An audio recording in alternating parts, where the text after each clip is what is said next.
Hi, Luzia. It's nice to see that you've sent us another set of essays. Your first one is about pollution, so let's see what you wrote. Okay, it has been stated that a constant rise in traffic and the expansion of industries have massively risen the pollution levels in many cities across the world. Okay, risen is the wrong word here. They have raised the pollution levels. The other thing that I want you to watch out for is using the same word in the same sentence or really in close proximity, because here you have rise and then you have risen. Now, I know I already told you that the word is wrong, but you also want to be careful about that kind of thing too, about repeating similar vocabulary words. All right. However, some solutions have urged as a hope to tackle this international issue. That's also the wrong word. I think you mean emerged, okay, with an E-M-E-R. I think that's what you mean here. In this essay, the causes and possible effective solutions for pollution will be discussed. Okay, that's fine. A growing number of cities have indeed experienced alarming levels of pollution, which has most probably been caused by traffic and industries. With regards to the former, in many cities, such as those in India and China, the strong traffic congestion, well, we don't call it strong heavy traffic congestion, we call it heavy traffic congestion, or maybe extreme traffic congestion, or not strong. That doesn't create a collocation. So it has been linked to astonishing quantities of carbon dioxide and ozone detected on those places. I don't know if you mean ozone. I'm not sure that's really the term you're looking for here. Secondly, a constant increase in the number of industries located in cities and surrounding areas, such as those seen in Dakar and Cairo, has also been identified as one of the main agents with a detrimental effect on the environment due to a constant release of pollutants into the atmosphere. Therefore, it appears that a soaring use of private vehicles and the industrialization without the have strongly contributed to pollution, especially in urban areas. All right, this is okay, but I think that there are some areas that you could have developed a little more. So, yeah, I think you could have developed these ideas just a little more.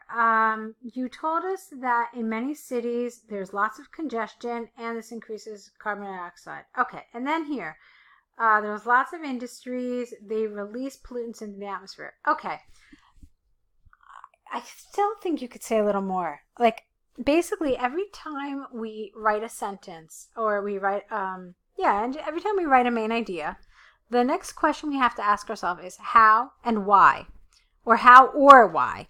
And the next sentence that you write should answer one of those two questions. And you want to keep asking yourself how or why until you really exhausted the topic. So I think that there was more you could have said here. Okay, so for example, great, so there's lots of traffic congestion, carbon dioxide. Okay, why? Why? Because these are all cars running on petrol, and they're running on gas, they're running on diesel, and so these have been found to emit, a great deal of pollutants into the air. Or here, you say that these industries release of pollutants into the atmosphere. Okay, how do they do this, or why do they do this? So again, just needs a little more information here. All right, so fortunately, traffic management and reforestation interventions appear to be effective solutions to address the pollution issue in cities. This is because they are likely to have an enormous impact on the development of low-emission or clean air zones. These measures include charging polluting vehicles as it happens as... No, that doesn't work. In English, it doesn't work. I know there are a lot of languages where this is exactly how you would say it, but in English, you can't. So these measures include, how about fining polluting vehicles as occurs in London, or establishing cities free of cars on certain days to encourage cleaner modes of transport. Get rid of for, as is seen in Sao Paulo on Fridays.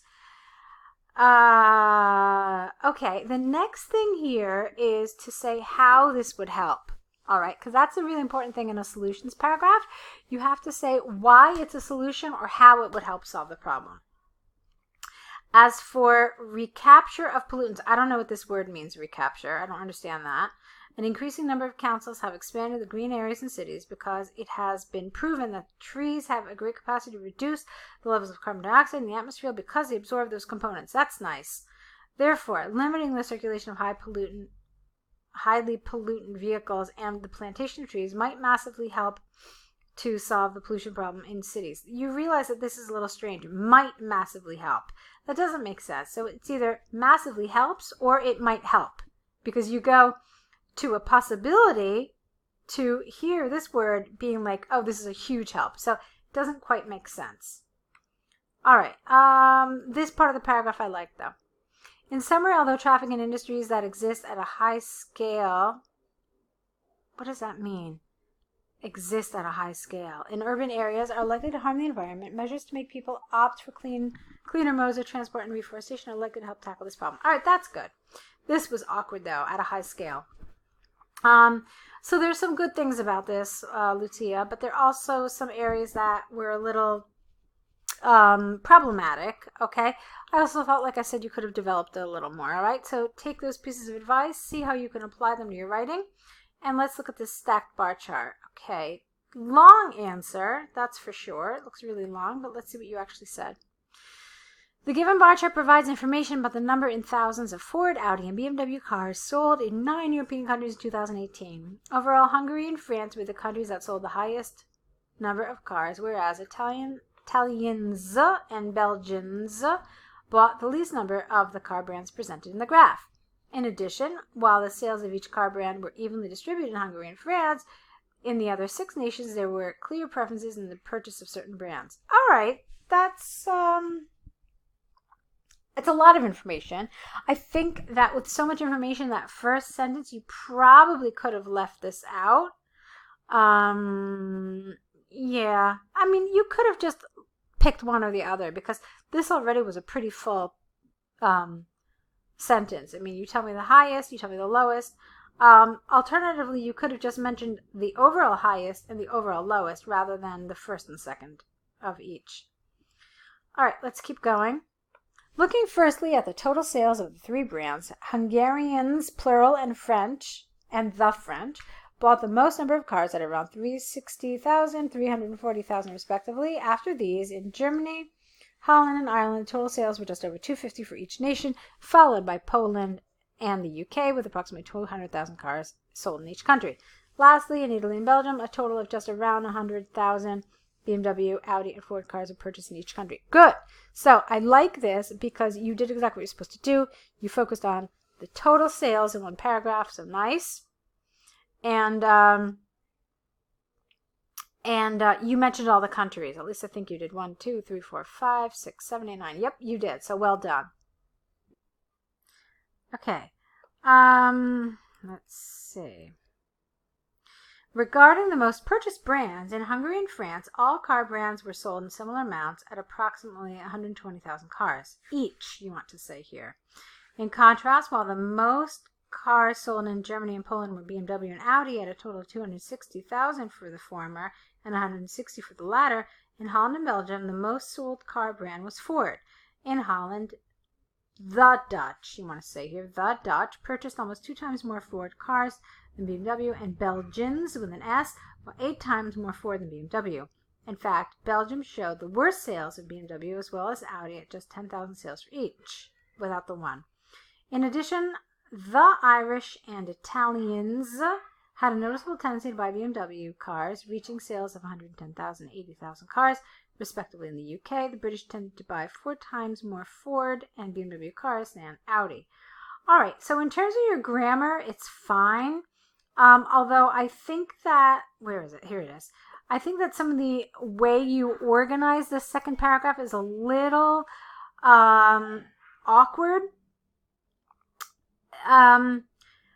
There's obviously more than one way to do a task 1, and I'm not going to imply that you should do it only one single way, but I can tell you one way I have found to be rather effective. And it really just requires a lot of grouping, because what you did was a lot of comparison. I think that if you had grouped these things together, you could have said more and it would have been maybe more clear. Because if you really think about it, what you've got here is 27 pieces of information. You can't possibly mention them all, but there are ways to kind of effectively describe them. So the way I interpret this graph is that BMW sold the most cars.